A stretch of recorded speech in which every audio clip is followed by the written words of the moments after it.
I have 3 of the most popular 1,000-watt power stations. I want to give you my perspective from the perspective of somebody that is in the solar and energy space. So my main job is a solar installer. So I'm mostly installing solar panels with a large 10 to 20 kilowatt hour battery backup solution. So this being a 1 kilowatt hour backup solution, obviously significantly smaller than what I'm normally doing, but I think there is a place for these, and I want to share with you that. The other thing is, most of the time I'm installing batteries that are fixed to the wall, where some of these battery companies have come out with options where they are portable power stations while still being big enough to power the whole home. So I want to kind of give you a perspective from that lens. I want to reiterate again that these batteries are in no way big enough to run a house. I've been getting a lot of questions though. Hey, can I buy one of these Jackery or EcoFlow batteries instead of some of these big Tesla batteries? Is that cool? It is not. It is not big enough, but it is really nice to have a battery like this where you can use it to power things in your home, but you can also take it out and use it on a camping trip, or use it at a sports field, or use it wherever you need to and have that extra power on the go. Now, something to note about these batteries is these batteries do not have the 240 volt RV or generator outlet. The next step up of batteries in the 2 to 3,000 watt range, they do have that generator plug where you can then actually tie it in directly to your main panel in your house, and you can actually use it as a full backup battery, and you can just continue to expand on that where it is the same size as one of these Tesla batteries, but it is something you can still take and it's still portable.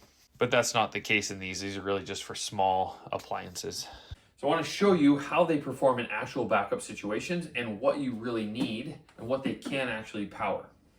So to kind of recenter on the whole goal of this is to give you my perspective on how these batteries actually stack up to being a home backup solution, how each brand does it a little bit different. This is where I want to talk about the surge output. This is going to be really important for different things you want to run in the house. So for example, the microwave outputs a lot of power on a surge, but for a short amount of time. So does your heater or your air conditioning unit. If you have a small portable air conditioning unit heater, to get those up and running, to get those spooled up, they need a peak, jump up really quick, and then the voltage goes back down to a more reasonable level. But if your portable power station can't handle that peak, even if it can handle the lower voltage that it will need throughout the rest of the time, if it can't handle that peak, it won't be able to run that heater, or that air conditioning unit, or the fridge, or whatever else it is. You won't be able to run that just because it can't hit that peak. And so it's really important when we're looking at this as something that's going to be a life-supporting type of battery solution, that we're making sure that we have a good amount of output peak and a good amount of consistent load that these can handle. So let's go over some of those numbers, because that is one of the most important things for me when being able to run the things that you need in the house. And when I'm looking at things we need to run in the house, it's going to be your fridge, it's going to be your freezer. Those are the top 2 things. Then it's going to be something to cook your food in. So a microwave, hot plate, some type of toaster oven, something like that you can heat up food and prepare food in an emergency. Of course, this is not going to be ideal situations, but if there is an emergency, some of those things can be run off of a unit like this. What's interesting is each of them has a wide range of what they can handle. The EcoFlow over here has a consistent output of 1,800 watts, but has a peak output of 2,200, which is really good. That can run a microwave, that can run a hot plate, that can run a heater, that can run an air conditioning unit. So that's really good. But it's not quite as good as the Anker. The Anker actually has a little bit higher, but the Anker actually beats it in that category. This also has a running wattage of 1,800 watts, but has a peak wattage of 2,400, so it's a little bit higher wattage. So if you have a bigger microwave, or if you have a bigger appliance that you need to run, this one's going to be able to do it a little bit better, going to handle that load a little bit better than the EcoFlow is going to. Now, when we get to the Jackery, it's kind of weird, and don't really know why it is this way.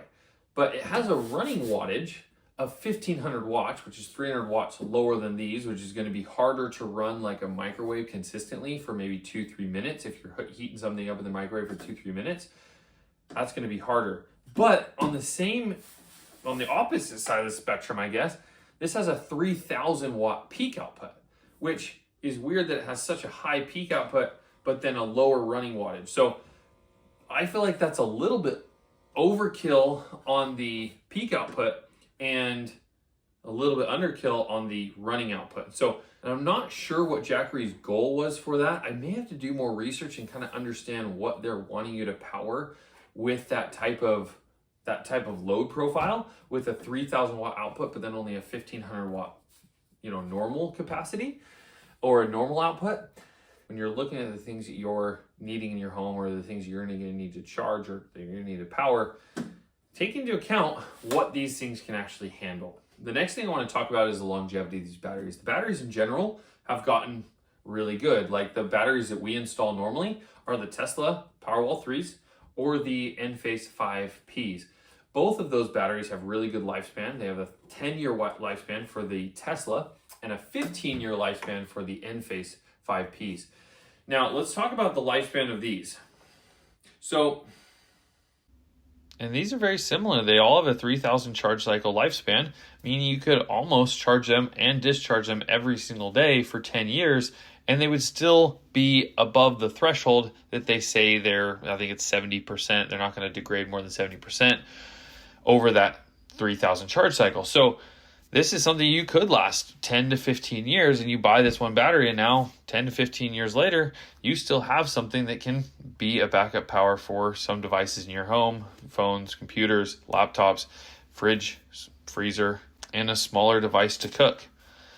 So I think if you're looking at this as hey, can I get this instead of a full backup battery? Definitely not. But if you're getting this in addition to a backup battery, or before you commit to a full backup battery, you want to get one of these just so you have some extra power in the meantime, I think that's a phenomenal idea. I think they're really good technologies. I really like the Anker and the EcoFlow. The Jackery is not my favorite, and in some of my upcoming videos, I'm going to review some of the bigger models that actually can be used as a backup and a portable backup solution.